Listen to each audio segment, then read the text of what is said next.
Welcome back. Okay, so just a short take two should you join in just now. Um, Today we'll be doing a reading stream on chapter 7 of Not the End of the World, over here, by Hannah Ritchie, on plastics and especially ocean plastic, ocean pollution. And let me go back to the book. And today, again, I'm joined by Windrammer. So welcome back, Windrammer. Hello. Uh, could you say something? I didn't check if the audio levels work.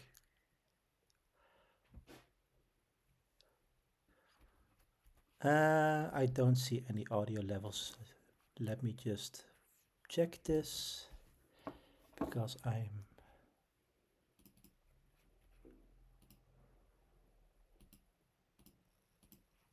you.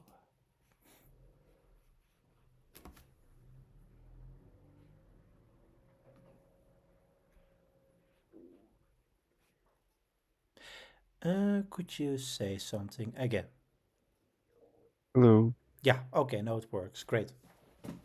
Welcome back. So let's go on with chapter 7. Um, Yeah, so did you make some more notes as you thought you would last week? Yes, of course. Great.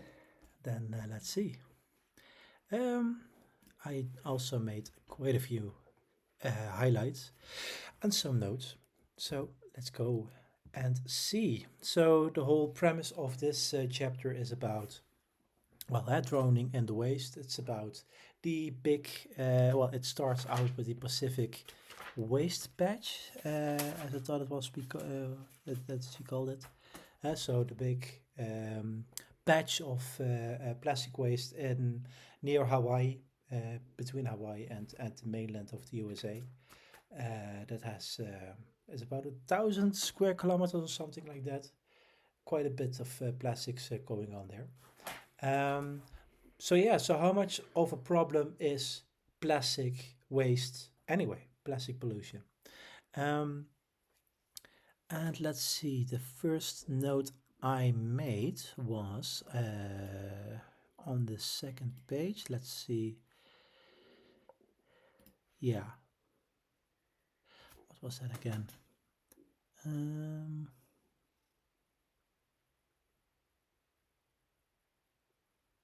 right. So, what foundation was this again?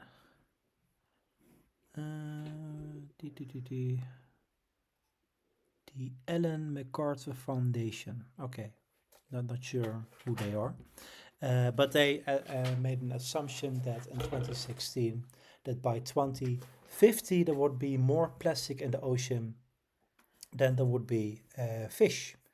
And well, as she starts out, the problem is that the foundation assumes that things will continue to get worse and worse for decades without us doing anything about it, which is, of course, a problematic assumption. And it is something that we see again and again with environmentalists um, and also others on the left, for example, that they try to exaggerate things in order to spur people into action to do something about whatever the problem or the perceived problem is. And that's problematic in itself because if the problem isn't as problematic, then people get feels cheated by the whole by the whole topic. You see the same thing happening with climate change, for example. So you see a lot of discourse happening that um, how the world is going to end, etc. It isn't going to end, and if you don't do X, Y, or Z by 2030 or whatever the year is, then things will get progressively worse. And of course, that never pans out, and people feel cheated by it. So in the long run, that's not a great tactic to employ. Um, let's see. again, if you have any notes or comments, do chime in. Otherwise, I'm going to continue. Just Yeah, oh yeah. I had a note on the same thing about more fish than sorry, more plastic than fish, but yeah, you pretty much said everything, so yeah. Oh, okay. More notes. Yeah, more later on. Okay.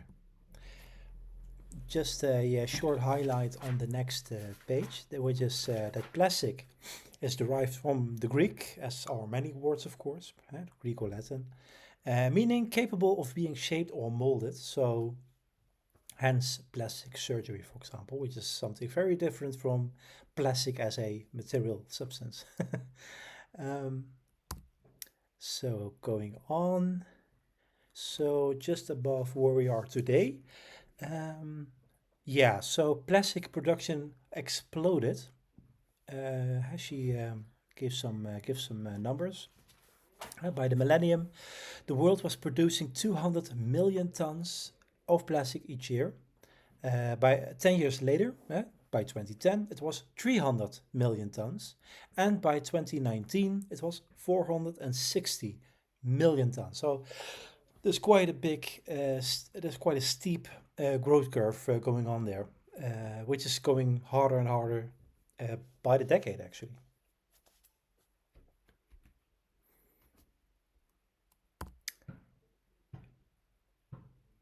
Going on, I have a few notes by the con of endless recycling. Just as a short remark, I didn't notice, but what's his name? Let me see. There was this guy that just made a great video on this very subject. Let's see if I can find it. Joe Scott, that's the one. So Joe Scott made a great video on the recycling of plastics and the infeasibility of it. So essentially, there are like I believe eight types of or eight categories of plastics, and only one, maybe two types of plastics are recyclable. The rest is just not recyclable at all. Um, which is interesting because Hannah is making a different point in this chapter.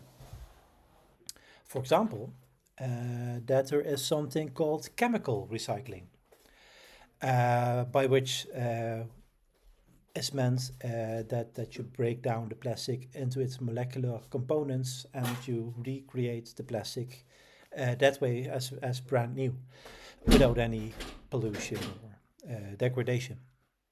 The problem, however, is that this is very expensive, and I'm not entirely sure if it is actually feasible. So, yeah, I have a question mark here. And she doesn't really delve into it. She just mentions it as a possibility. Um, but yeah, chemical recycling, not sure about that.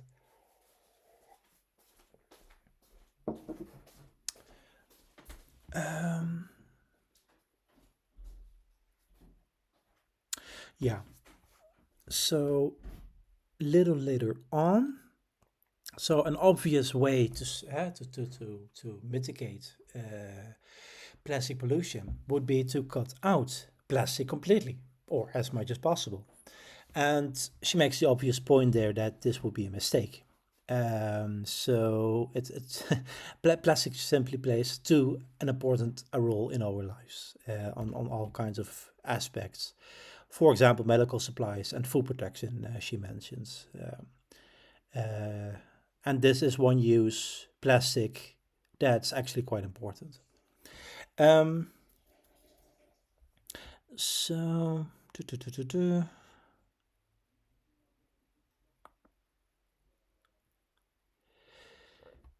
Yeah. So the issue is where is the focus regarding the pollution of plastic?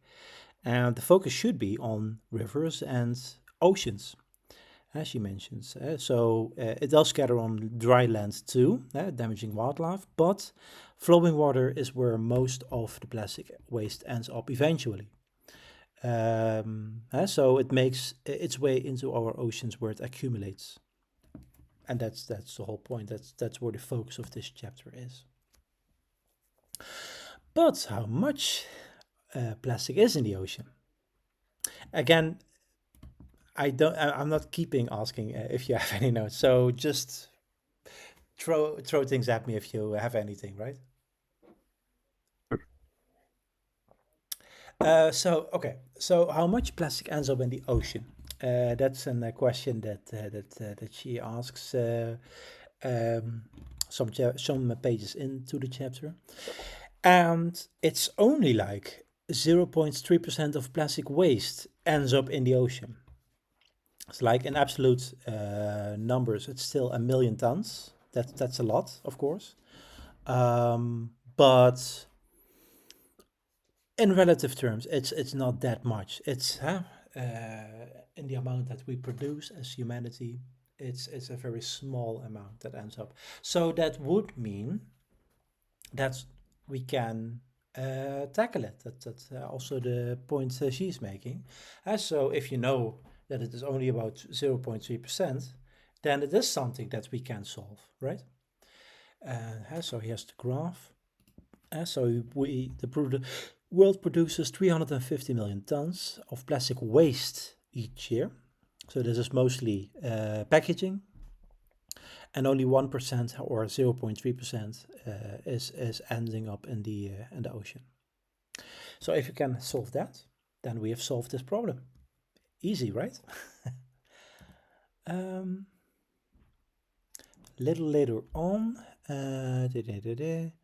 yeah. So she mentions the Netflix documentary Seaspiracy.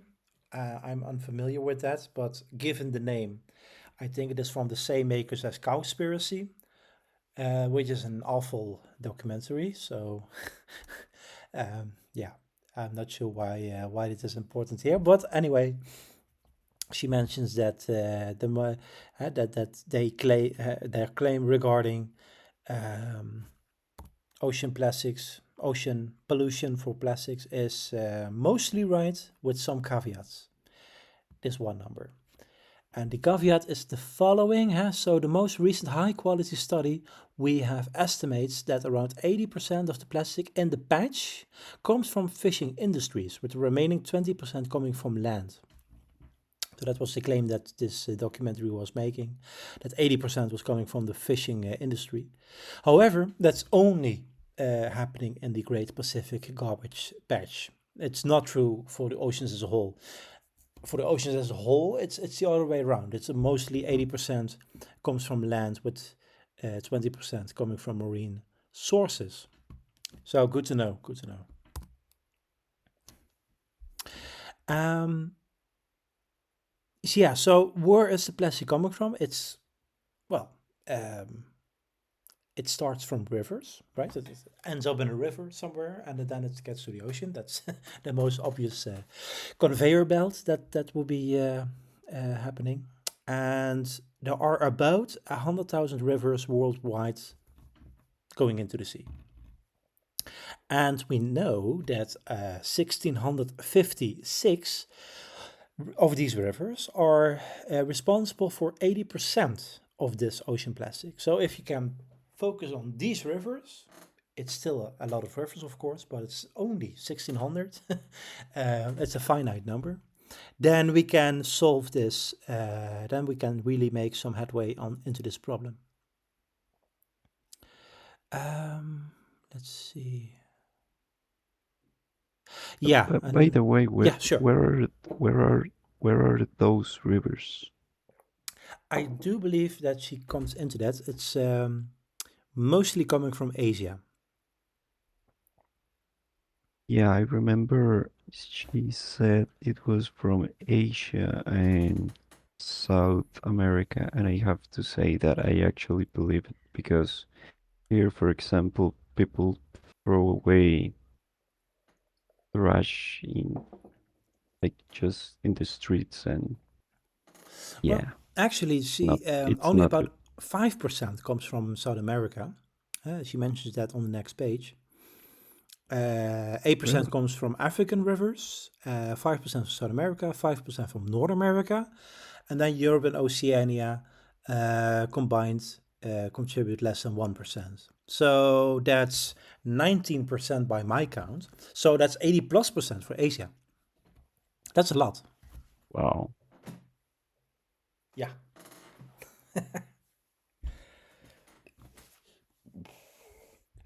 The thing is, um, yeah, the problem is that when countries transition from low middle income to middle income, consumers start to produce and use more plastic. But as they use more plastic, the infrastructure to actually manage the waste lags behind by like a decade or two. Um, so that's what the problem is. So those 2 decades is when the plastic pollution is the highest. And of course, Asia has a lot of people living there. So if the infrastructure isn't there to manage the waste, and the welfare, the wealth is rising, then pollution is expected to rise as well for a time. So we are more or less in that period right now regarding China, regarding India, maybe Malaysia, stuff like that, people, places like that, right? Um, but she also makes the flip point that so we in Europe, me in Europe, not you, we have this idea that if only we in Europe would fix our pollution, then the problem would be solved overnight, and that's of course not the case, given the fact that only less than 1% is coming from Europe at all. Uh, Europe is actually quite clean in that sense. Um, so yeah, it's mostly other places, but we get back to that regarding the responsibility of rich countries as well.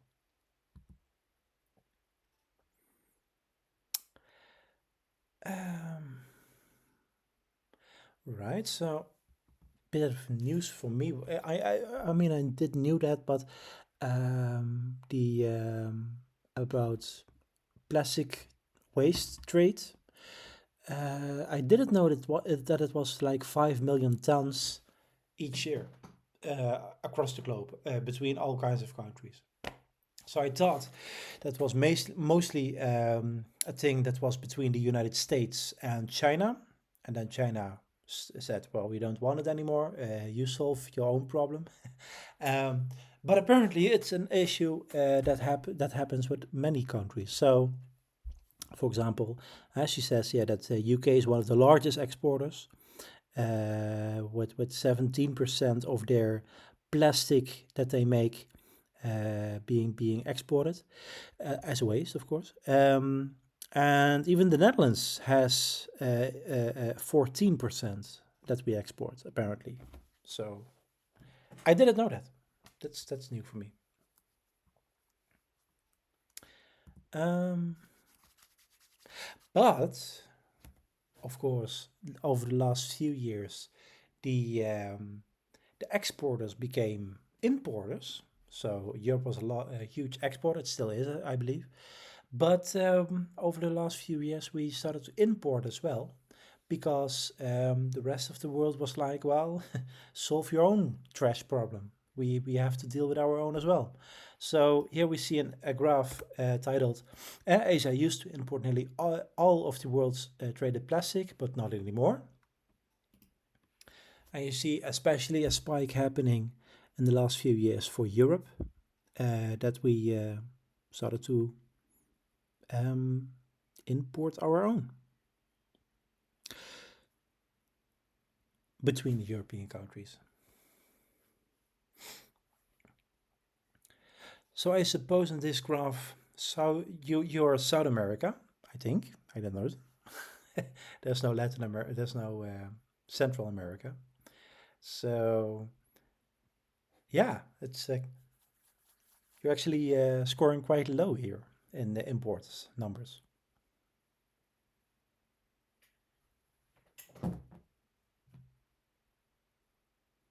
I'm not sure what's the graph actually. I think I might not have it in my.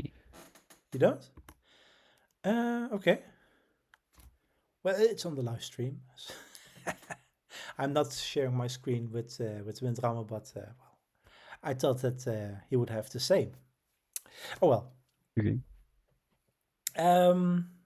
Anyway, so I've right. So okay, you might think, well, um, if there's a lot of this stuff being shipped around across the world, how much of that stuff is going to end up in the ocean as pollution, right? And Hannah did some back of the envelope calculations on that and estimated between 1.6 and 10% of ocean plastics shipping waste overseas. Most likely is somewhere in between. Okay. Um, yeah. Okay. So there's a lot over the last few years. There's a lot of worry about microplastics entering in your bloodstream, entering in your brain, or whatever, you know. And well, she asks, what happens to them? What happens to microplastics or plastics when it enters the human body? And we don't know. It's not the answer you would expect or wish for. You know, it's I don't know. She does say that she thinks, uh, yeah, it's possible they don't hang around very long. And she refers to studies with fish where microplastic particles don't stay around for very long after they have been ingested. Uh, yeah, well, let's hope it is the same for humans.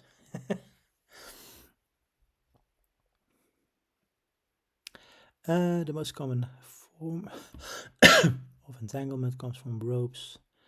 Yeah, a lot of there was this very cute seal a few days ago on the Dutch television that was being saved, and it had this whole ring around its neck where it was cut with an old fishnet. So as a baby seal, it got stuck around his neck, and then the seal started to grow and grow and grow, and so the net didn't budge, you know. So it started to cut into its flesh. It's very sad, really, but it was saved and it's recovering here in Pieterburen. So Dutch people know about it. But yeah, that's why Hannah says the fishing industry needs much stricter regulation and on this topic because fishing gear is hurting a lot of marine life. Mm. Well, they also had a problem with uh like can like plastic holder things. You know, when you buy like cans into like a pack of 4 or 6 or something, they had a problem with that. But I didn't they see you come in, so welcome, gay AGR welcome. lover. Yeah, yeah, yeah. Sorry, I was just I've been busy. Sorry, but yeah, uh, I didn't I came only a few minutes ago. I didn't Okay, want to okay, okay. disrupt you, but I read a bit of the chapter the last week I think it was with Windrama. Um, but yeah, very interesting. Um, definitely, I haven't had much time to read the past chapters. However, I will get around to it. Don't worry. Yes. Definitely, definitely interesting. I tend not to read, but like read books, but yeah, it's quite good. Definitely when it's actually interesting. That's tends to when I like to read something. So There you go. it's yeah, nothing like I'm not into like fiction books or anything. No. That's not me. It's, I need Yeah, facts, this is not a nice not facts book. Yes. Yes, I can read Wikipedia for 5 hours if I want to, type thing. But it'll read papers and shit. But it's yeah. Did you read the rest? Oh yeah. Did you read the chapter earlier? I did read it on the way home. I was at a different meeting early on today in Utrecht, so I wasn't as focused as I would should have been. But I did read the chapter and made some Very good. notes. Yes. Well, it's definitely it seems to be a good overall book. Really, it's I feel like as in the nuclear industry as a whole, Mhm. the problem with it is it just takes forever for new stuff. Like you hear a lot of good when you do hear stuff, it's usually big, and then either it will get scaled back or will fail miserably because of green NIMBYs. But yeah, like for example, I think the UK is doing okay currently. Like with the Hinkley Point C and Sizewell C project. Yeah. Obviously past the legal issues, but hopefully that's done now. No more. Especially with Sizewell C. I think they've started now. I do have. I do wonder about your input on something, and so this chapter is about the plastics pollution in the oceans. So how are the waterways in the UK these days? Like plastic pollution and stuff. Well, not necessarily Uh, plastic pollution, but shit for, uh, going around. yes. They've. I know in Scotland they're Mhm. trying to introduce a like a German scheme of like plastic bottles where you have like when you buy a plastic bottle you have to pay a little bit like 20 pence or something, Mhm. 20 or whatever it is in Germany, and then when you give it back you get 20 cents or pence or whatever it will be. They tried to do that. Mhm. It failed. It didn't work at all. It just basically it was voluntary and no one chose to do it, so they delayed it because it just simply wasn't going to work.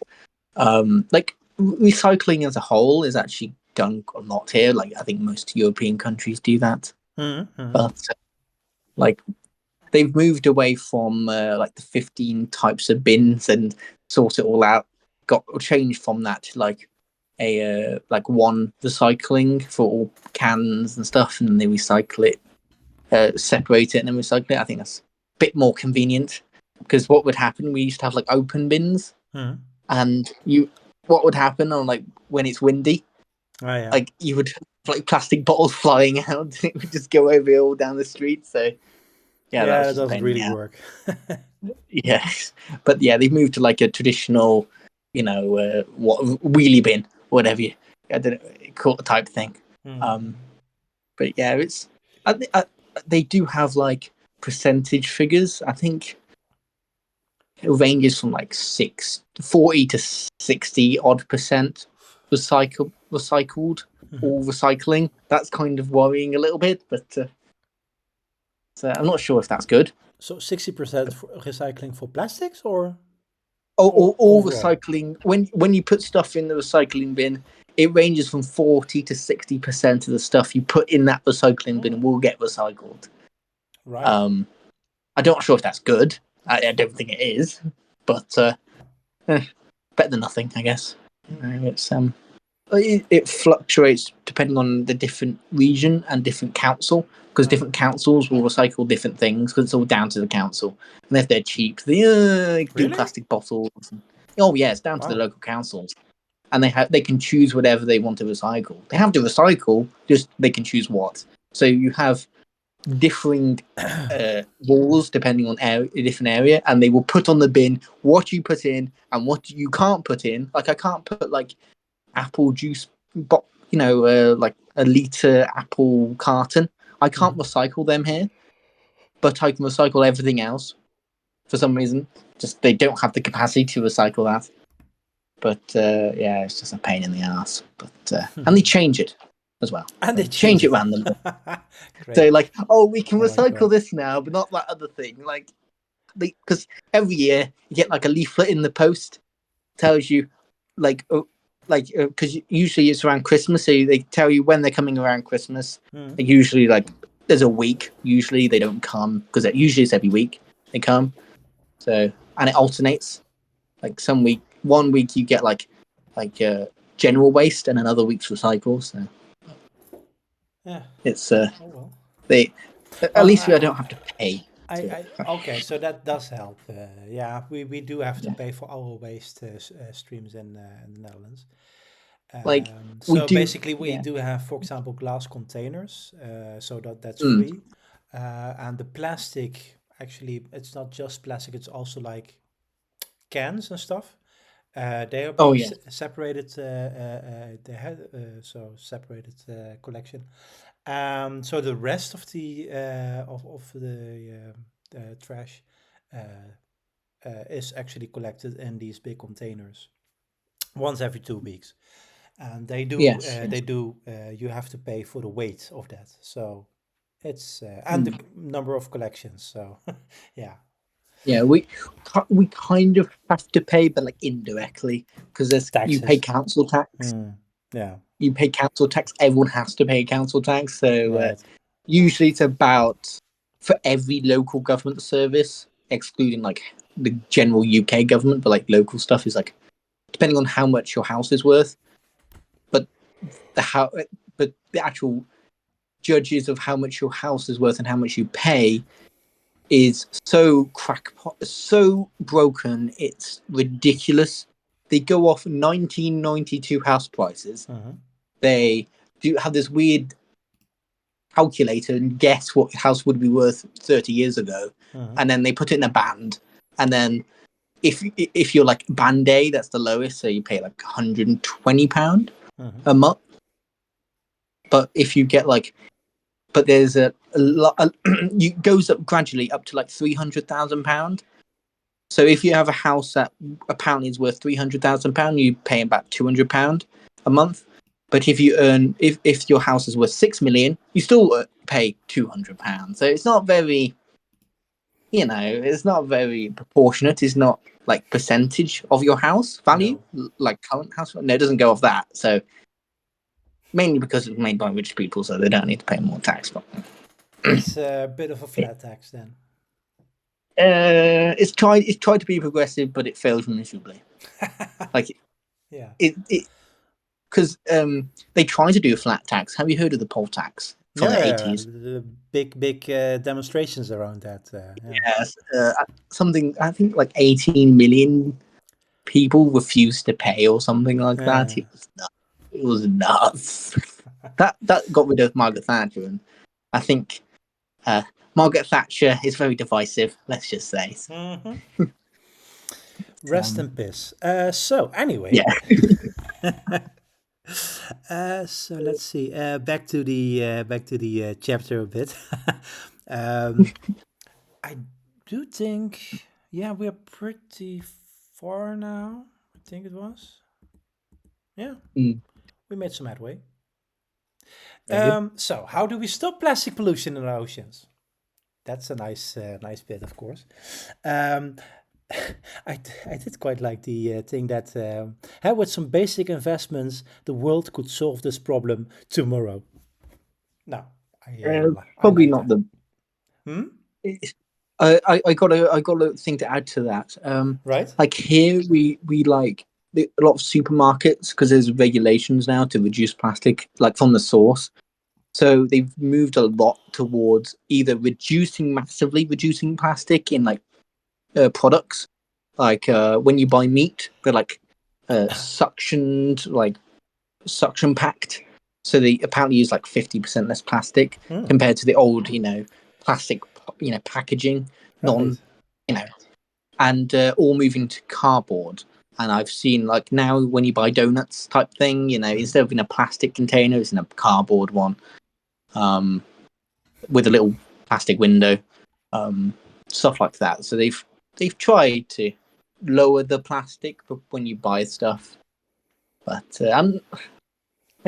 it's debatable if it's actually better. Like, yes, you make less plastic, but a lot of these solutions arguably are more difficult to recycle. So I don't know. It obviously depends. if the councils can be bothered to recycle. Okay. So, What is it? What is it like in the Netherlands? Is it have they tried to reduce number of plastic pollution or? yeah.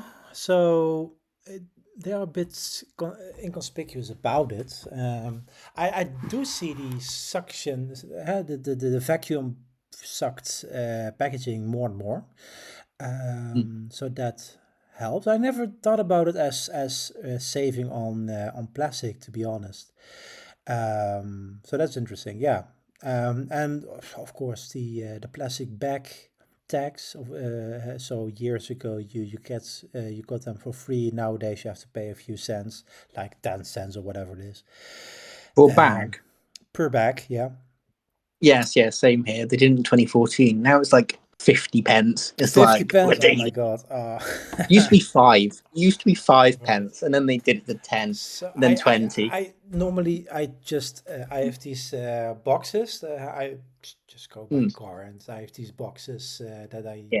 throw my stuff in, and hard plastic bags. So I just reuse them again and again. Yeah, we have something similar. Like Aldi gives them for free, so Right. just So that's great. just a big box in the middle of the store. Just get cardboard boxes. Oh, nice. That's nice. Yeah. It's, yeah. And of course, the silly EU regulation dictatorship blah, blah, blah, about the straw thing. I mean, that's just so silly. I mean, Hannah Ritchie is going to go off on a tangent herself in the book about it. But paper straws are just as stupid. I mean, I didn't know you're a skeptic. Full Nigel Farage. oh my god! So did you reintroduce the plastic straws then since Brexit or? Oh no, we still have the stupid, paper ones that disintegrate 5 seconds after you use it. It's Right. like, but they've tried to use other things. I've noticed, like bamboo. I've seen Right. Yeah. and better plastic ones, not plastic, better paper ones. I have noticed they have improved the plastic paper. They've improved the paper straws. I have noticed some Right. places. Some places actually quite good. Maybe there are now plastic lines. Yes, I would not be shocked. I did see, by the way, metal straws coming up more and more in private use. So not like commercial use, but in private use, I've seen them more and more. So that's interesting. Yeah, we got some here. Yeah. I don't use it because I'm not 5 and I don't need a straw. But if you one of those times that you need a straw, then yes. So it's just get cans. I know. Cans are better. Right. Expensive cans. I do see that my the network connection is not great. I figured it had to do with a big metal thing I had with just behind my laptop, so it might have interfered with my connection a bit. So I just removed that, and the connection seems to be better now, but not great. Very good. Anyway. What internet do you have? Is it any good, full fiber, or is it? It should be good enough. I mean, I've done streams before, so I'm not entirely sure what's happening today, but I don't know. I'll be looking into that later on. So I'll also be recording this, so for those people, they'll just see it on YouTube, I guess. Yes, it's fine. Anyway, going back to the book, so just a few more pages to go. Rich countries shouldn't be off the hook. That's obvious, I think. I mean, we've been shipping out our crap to poor countries, and she mentions the principle, the basic principle: poor countries are not a dumping ground for the rich. I think that's a big, that's a nice principle. Yeah, they send it to any poor country that wants it, and just give it all tons of the stuff. So. Yeah, exactly. It's a bit wrong, but we need to put it somewhere. We'll burn. Yeah, well, burn it, I guess. I mean, if you can't do it Sweden. yourself.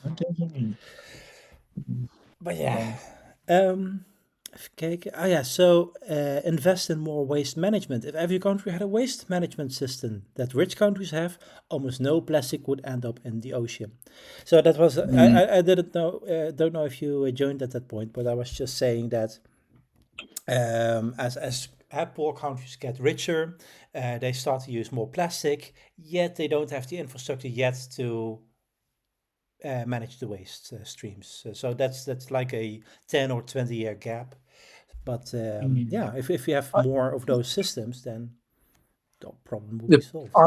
you can argue that yes, like if you get richer country, like if you when you develop developing countries either use a lot of plastic or Mm-hmm. like none. It's like it's or when there's this weird like little zone where either if you're too poor you won't have plastic, Mm-hmm. but you get when you're richer you can get plastic, but you're not rich enough to recycle it. And then Mm-hmm. if you when you get into really rich, like a Western like place like maybe like Japan or somewhere, it uses Europe. you can have facilities to recycle it Yeah. and have plastic. But I guess now it's more of the if you're one of the richest ones, you try and use less plastic Mm-hmm.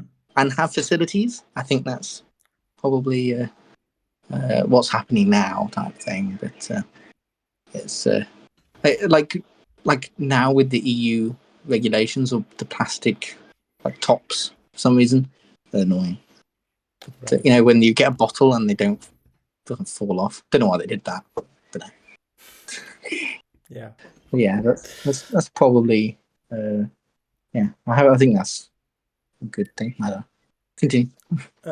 And she also makes the democratic argument that so they expel local, they expect expel, they expect local councils to have a plan to collect and manage the city's waste.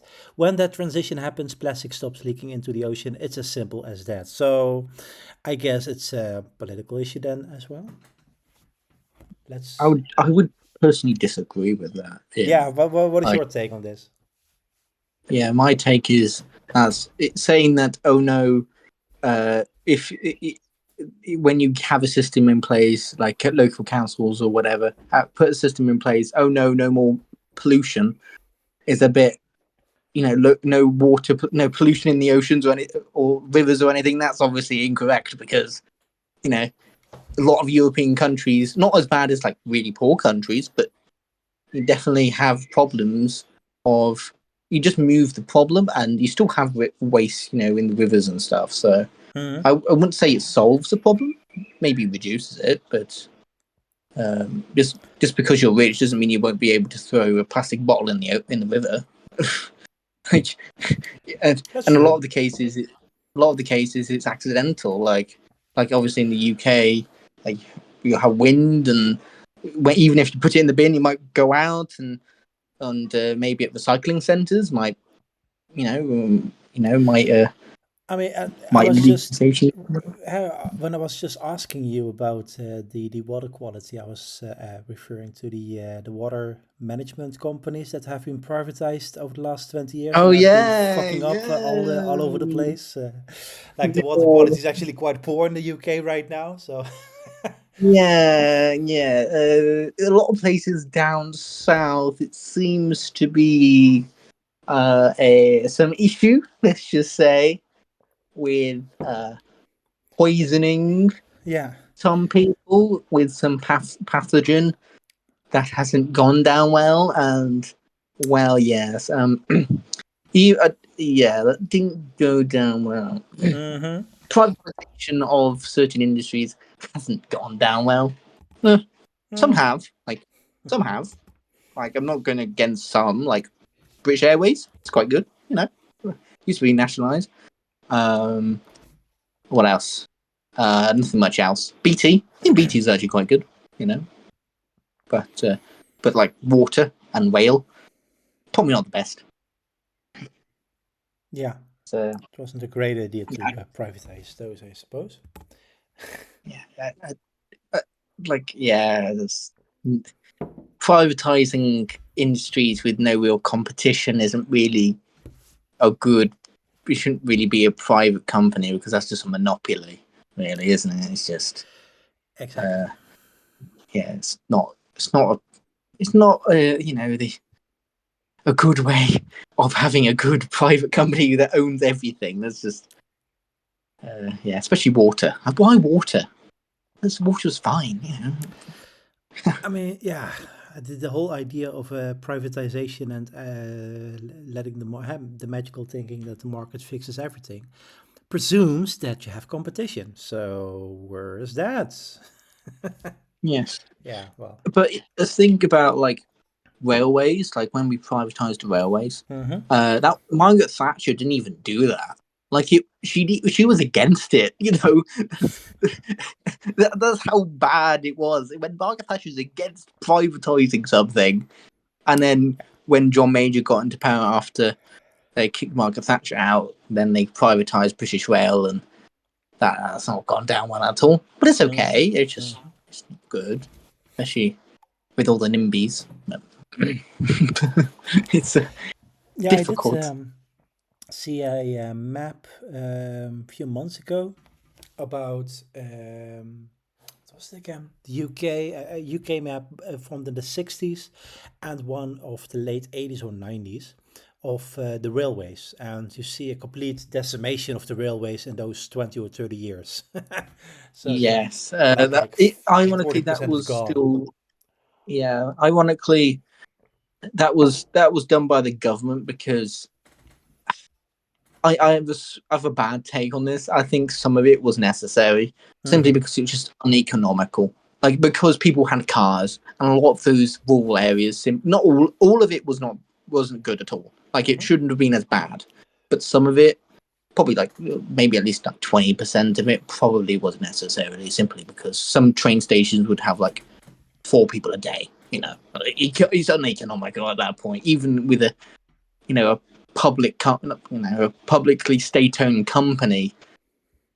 Even when that in as it was British Rail, It's even at that interesting point. that you say that because in I don't know if this is a just a one-off story or if this is happening all over in Japan. But there was a story a while back about a student in some remote village that had a station, and she was like the only user of the train at that station in the whole village. So it Yeah, was a village of it's like three houses or something like that. And they had the rail company was like, okay, we are going to close this, but we are going to only close it after you've passed your exams. So so yeah, that's nice. That's a nice gesture. it's nice, and ironically, isn't it privatized railway in Japan? I'm pretty sure it is, or Yeah, 50-50. I'm pretty sure it is, but I'm not entirely clear on that. Yeah. Mainly because it was all built under the publicly owned company, and then we sold it off immediately. It's like they got all the good stuff, and then they do make a lot of money. Mm-hmm. Not the government company, but it's good. I think a lot of it's down to obviously social. Uh, the need of one don't want to lose face and wanting to actually have a good. In the UK, it's like but it's actually in the UK, it's halfway in between Mm-hmm. because actual railways itself is publicly owned. Like the actual tracks physically are Mm-hmm. publicly owned. They've always been publicly owned. The thing that is privatized is the things that run on the tracks. And that's when you have arguably no responsibility of actually the quality of the tracks and anything, Mm-hmm. but the only thing you actually responsible for is the thing that makes money. You'd arguably want to do the best to make money. Because if you go bankrupt, it doesn't matter because you just go bankrupt and another company takes over. And you have no of the market forces, even with a monopoly, of wanting to have a service that works. Mm. Like, at least with a lot of monopolies, it works. I mean, yes, it can be expensive, but it, it definitely got slightly better, I would argue, over the years, maybe slightly, but it's still quite bad. It's Yeah. awful. I mean, It's I'm coming to London about once a year, not every year, but during holidays in August, and I'm using the Eurostar whenever I can. It's a nice way to do it, and it just progressively gets worse and worse year by year. So it's not great. And the No. Eurostar is actually good. That's the Yeah, thing. That it's like it's it's good. Imagine what the rest is like. Is it's okay. Like they hmm definitely upgraded because I'm so close to the Welsh border that it's my services. Even though I live in England, it's hmm actually run by the Welsh, and it's state owned, and actually it's quite good now. It's hmm like it used to be awful. It's not like amazing, but it's they got new trains. They got actually is most likely to actually arrive. That's actually a good thing, you know. Actually arrives, um, and they usually within 5 minutes of what it says. Not all the time, but most of the time. But a lot of So the problems now is down to like weather. Like a lot of it's just weather. Just a tree falling on the track. Oh no! Because obviously, the NIMBYs and the Greens refuse to cut down all the trees near tracks because that could destroy habitats.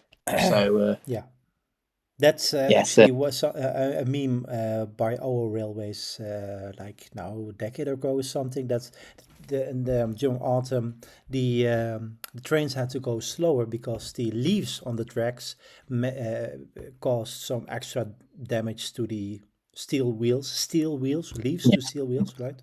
So eventually, yeah, that's true. the railways made their own meme. Just went with the flow and made an ad. That was a great ad. That that the whole train was like kaboom, kaboom, kaboom. Yeah, it's just like I'm very pro trains. Like it's but I'm very anti NIMBY. Like Mm, increasingly so. yeah. So it's this environment of people that are so anti train, so not anti the idea of trains. They're fine with that. It's actually building them that they're anti against. Yeah, it's the same Like with wind turbines. Wind is great, but not in my backyard, yes, and etc. and the problem with, for example, as seen in a Hinkley Point C, not Mm-hmm. Hinkley Point C, Sizewell C, Mm-hmm. like 200 odd trees stopped a project Yeah, that could have. yeah, I know. So 5 years that they went into legal battle for this, right?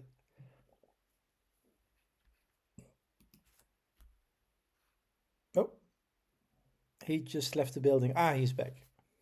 Sorry, yeah, you've seen, like, for example, Sizewell, where a few hundred trees could have stopped a project that could have saved so much CO2 and would have protected the environment for, help, lower greenhouse gas emissions and everything for many years, many decades, Mm-hmm. maybe 200 odd trees could have stopped that. That's how Mm-hmm. stupid it is. I It's know. just painful. It's painful. It's a tree. Meanwhile, those same green people, bankrolled by Greenpeace, don't mention the 17 million trees in Scotland alone that have been cut since the year 2000 for wind I know. turbines. It's I great. know. They don't care. It's Anyway, it's not anyway, they.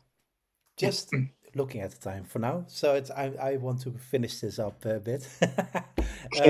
Just a few closing notes, really. Um, let's see. So, I see that you. Oh, right, recycling. Okay, so recycling. She makes the point. In reality, the impact is really not that great. It's nice if you do it. Great if you do it. Do it. But if that's the only thing you do, up your game. She says. That's correct. Save nuclear power plant. Expect more cooperation and innovation from industry. Yes, we need to force industry to actually do stuff. It's invest in chemical recycling. I mean, I'm not convinced by chemical recycling. I was just referring early on to Joe Scott. He did a great video on the different categories of plastics that can be recycled or not at all. So there are like 8 categories, and only one really is recyclable. The rest isn't really. Um, Mm.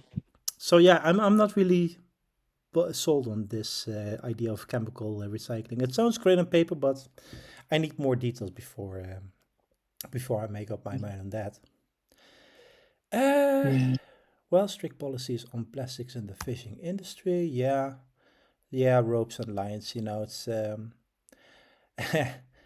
I mean, I haven't seen her this feisty about an issue, but she wants to put a hefty fine on them or a temporary ban on their license if they lose equipment in the sea. Right, so Well, it's common business that's a bit. practice just to dump the shit. It's a broken head, whatever. Just dump it, and yeah. No, it could be worse. It's sometimes was that EU rule or what, No, who made? that's what she is proposing to do. Oh, okay. Just Well, track them, and if they do stuff like that, if they pull shit out like that, then fine them or ground them. the fishing industry's already gone under heavy strain. Let's Uh-huh. even more strain. Let's Let's just fine them until they're bankrupt. So like do it. all the farms. Do it. Fine. Burn them. It's, it's true though. then It's true. then Oh no, not the poor fishers. No. Oh, So then there's a thing called the interceptor. That's a new thing for me, but apparently it's a device that you put into a river and then it just filters out all the plastic debris, which is great. That's if you mean if you can filter it out at the river level, then it never ends up in the ocean. Yeah, and cleaning up beaches and shorelines. Awesome. Da, da, da, da. Yeah, the problem with microplastics is that they are pretty much everywhere, she says. We can't get rid of them. Yeah, we're fucked. I'm not sure about microplastics. I mean, oh well, it's especially in stuff like your brain or whatever. Anyway, so then she makes a nice comment about an Ask Me Anything session on Reddit. And all of the questions were excellent, considered, nuanced, and asked with genuine interest to learn. So you see, there is hope yet for humanity. The internet is really, really great.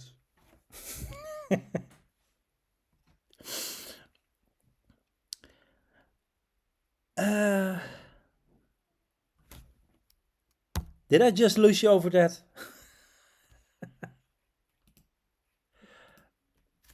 I think I did. Oh well. Reset number. Okay. Oh, I hear things hello, again. hello, I'm back. Oh, you're back. Great. Got a So, drink. so yeah, apparently the what is it called again? The ocean cleanup project on by Boyan Slat.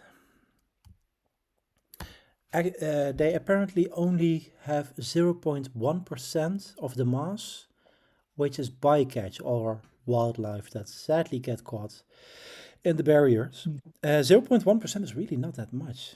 That's a Yeah, lot less than I would have thought it would. That I thought it would be.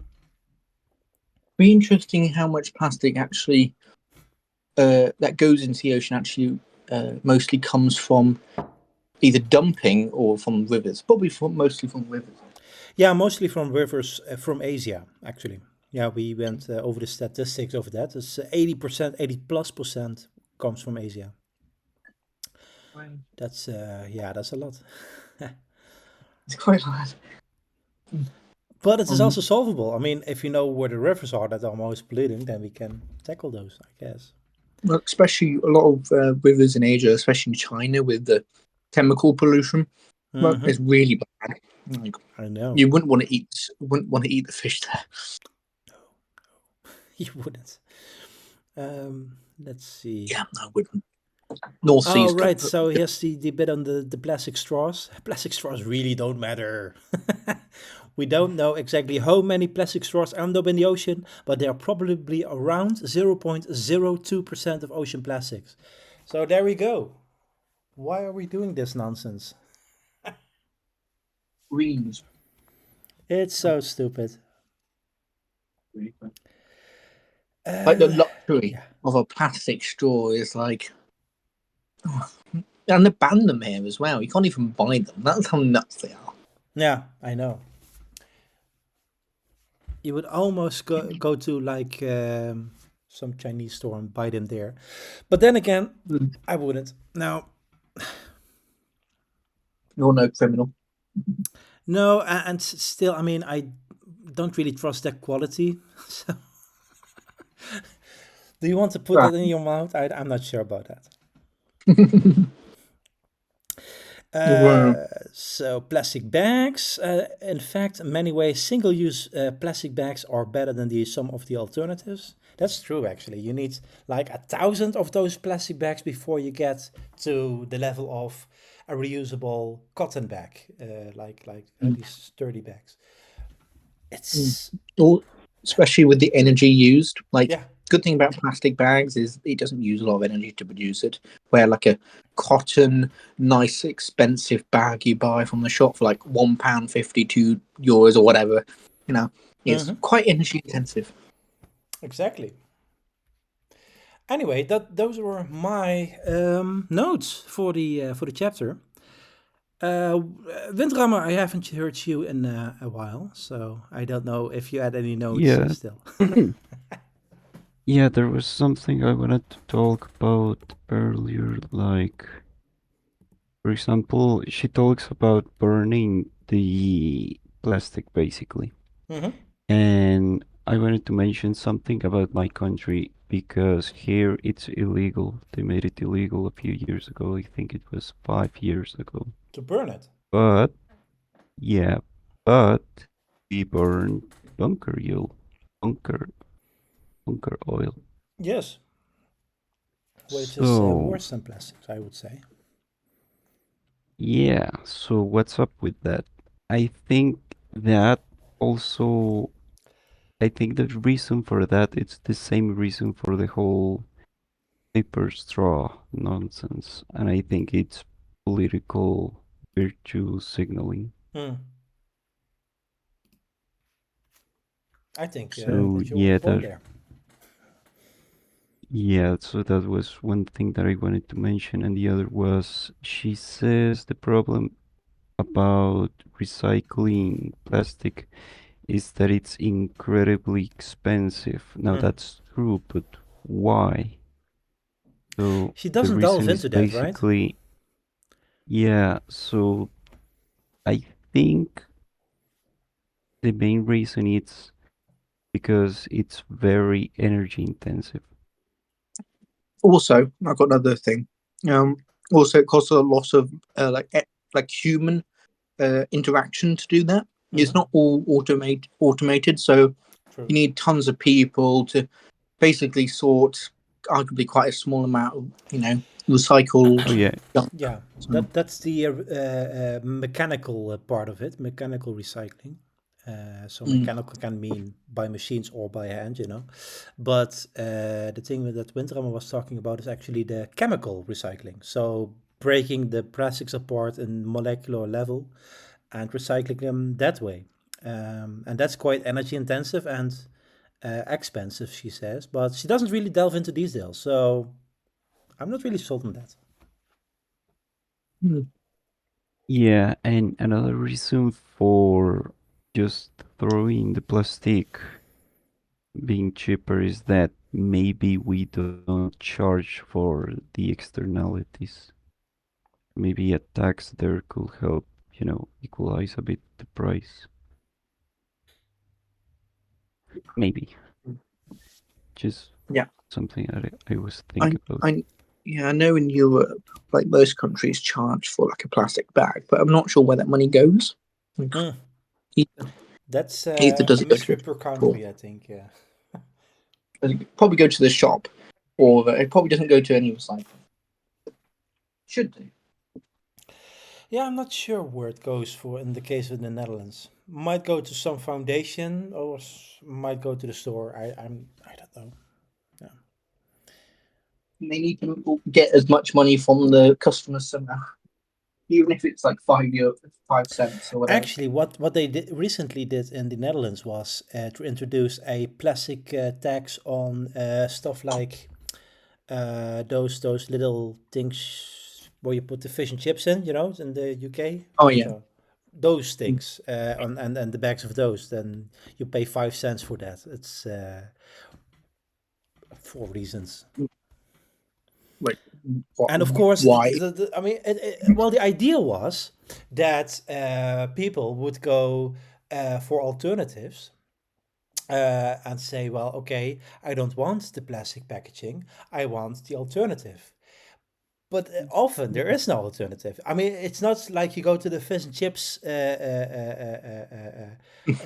selling corner or with your own plate, like or whatever. It doesn't work like that in reality.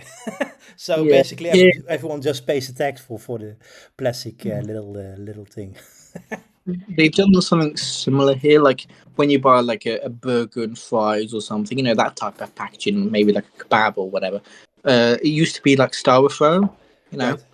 but they've changed it now to degradable foam that doesn't like not it doesn't degrade like once you eat it, but like it degrades faster, like naturally degrading. They've legalized that. You have to sell that now. You Yeah, have to use the that. You can't buy. McDonald's did something similar. They switched from styrofoam to cardboard for their hamburger packaging. Um, I mean that works, I guess. When did they do that? That was quite. I always remember it's cardboard here. But Um, I know they well, might the use. styrofoam thing that's actually quite a while ago now. It's like 5 6 years ago here, I think, from the top of my Like head. here, they've always been cardboard here. Hmm. I know in France, say when you go like eat inside, you have like a plastic fries. From my knowledge, I'm not sure if that's true, but like when you eat inside, it's like washable stuff. I've heard, but Right. I'm not sure about fries. I think that's still cardboard, but they recently introduce the uh, reusable cups for coffee, like stuff like that, right? Uh, so the a few weeks ago I was eating there with a mate of mine, and he just threw it all away, and I was like, that's a recyclable cup, Oh, whatever. probably So, quite a big problem. Yeah, it's but it's quite interesting to see how much energy that would take to make. I know comparatively to a normal cup, but like surely like glass would be fine. Like a glass. I know some countries in Europe you can get like alcohol at yeah, the McDonald's. thing about glass is that it breaks, unless you have, of course, super fast glass from the former GDR, but that's another story. Oh, that's the good thing. You can throw it at one of your mates if they steal a fry. So yeah, I don't know, but the 1960s, 70s, 80s mindset of disposable stuff is probably going back, like back in times. Getting a plate and a knife and fork. That's like, Yeah. I think, yeah, they definitely slowly move towards that, or maybe cardboard stuff as well. I do notice it in the little things, like whenever I go to the to an to go eat restaurant, right? I'm formerly I was just given the plastic knife and fork and be done with it. Nowadays I'm being asked if do you want it, right?